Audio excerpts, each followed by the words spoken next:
បាទដែលនៅថ្ងៃនេះគឺថ្ងៃ5ខ្ញុំបានចូលចំនួន3 trade នៅថៃលោកទី1របស់ខ្ញុំគឺខ្ញុំចូលនៅក្នុង Euro US ដុល្លារ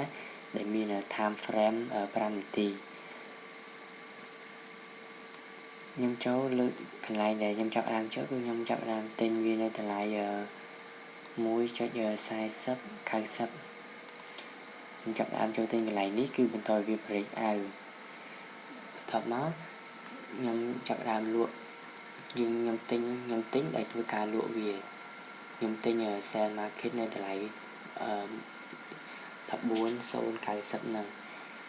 តមកវាក៏ចាប់ដើមធ្លាក់ដល់កន្លែងនេះតែពេលដែលធ្លាក់ដល់ 1.045 នេះគឺខ្ញុំអត់បានលក់ទេដែលបាន profit ដល់ 56.25 ខ្ញុំគិតថាវាអាចធ្លាក់ទៀតតែការគិតគឺវាខុសគឺវាអត់បានធ្លាក់ដែលវាចាប់ដើមឡើងខ្ញុំអង្គុយចាំវារហូតដល់រយៈពេល1ម៉ោងជិតកន្លះតែខ្ញុំចាប់ដើមលក់នៅកន្លែងនេះវិញគឺខ្ញុំចាប់ដើមលក់នៅ 1.140 60 នេះ 140 60ដែលខ្ញុំប្រើ35 profit ដូចគ្នាទាំងអស់ក្នុងរយៈពេល3 trade ហ្នឹងដែលលើកទី2ខ្ញុំចូលនៅក្នុង ZNU7 នេះគឺ ZNU7 ខ្ញុំចូលនៅក្នុង pattern មួយនេះដែរការចូលរបស់ខ្ញុំគិតថាវាបថុយដែរគឺខ្ញុំអត់ត្រូវចាំឲ្យវា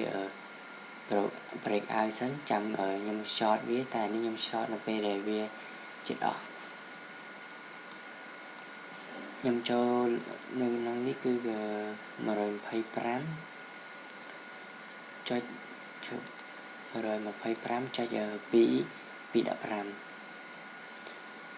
តមកខ្ញុំចាប់ដើមទិញវាតម្លៃប៉ុណ្ណឹងហើយលក់វានៅតម្លៃ 125.260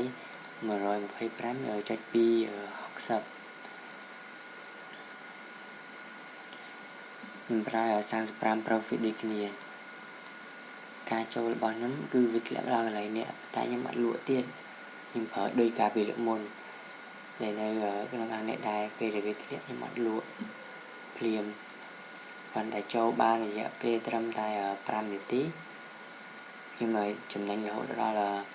កន្លែងនេះគឺ60ហ្នឹងគឺ 68.25 ដែលខ្ញុំអត់ធ្វើការលក់តែមកខ្ញុំធ្វើការរងចាំរហូតដល់រយៈពេលកន្លែងនេះគឺរយៈពេលយូរគឺ2.2 ម៉ោងគឺ pattern price ហ្នឹងគឺខ្ញុំទៅលើកឃើញលើកទី1ទេដែលវា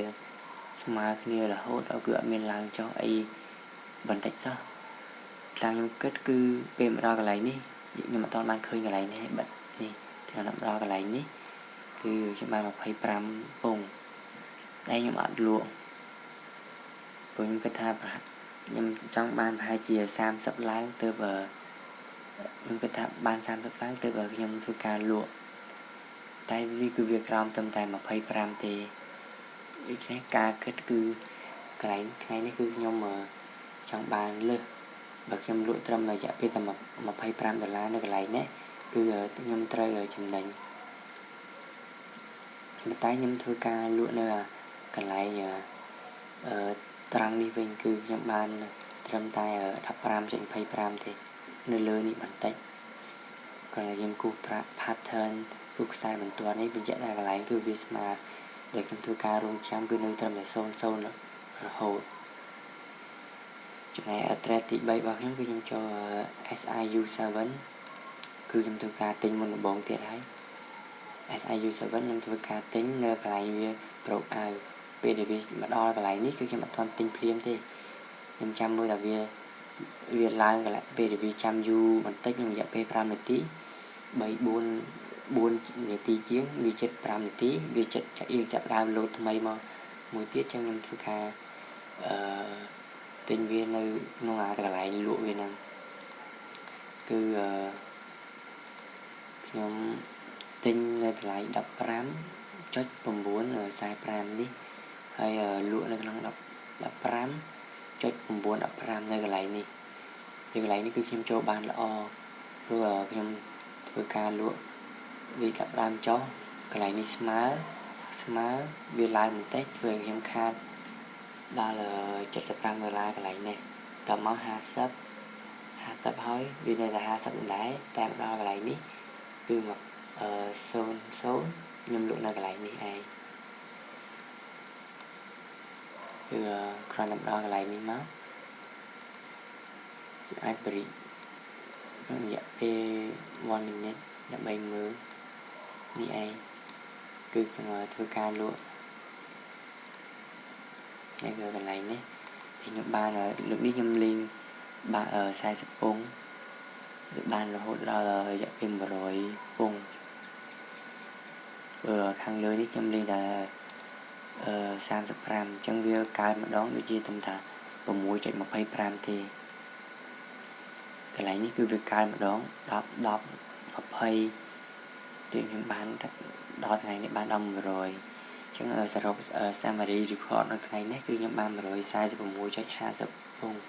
để nhóm ra different market và con trái phụ sản phẩm được ngày này của anh mình cầm mẫn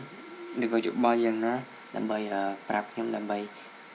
hỏi nhưng mà bị vô để lừa pattern xây để nhóm lên lừa tìm mối đấy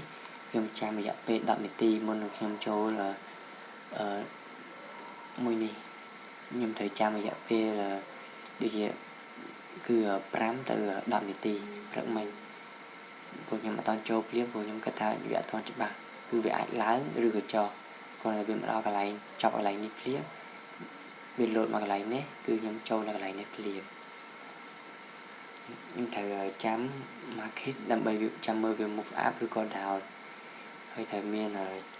chặt atmos pro ca châu market để thời ca anh đi chút atmos làm bài ở thời ca rong chăm mía mình mẹ gọi là dầm tại châu đòi ở châu ắt cất nó thì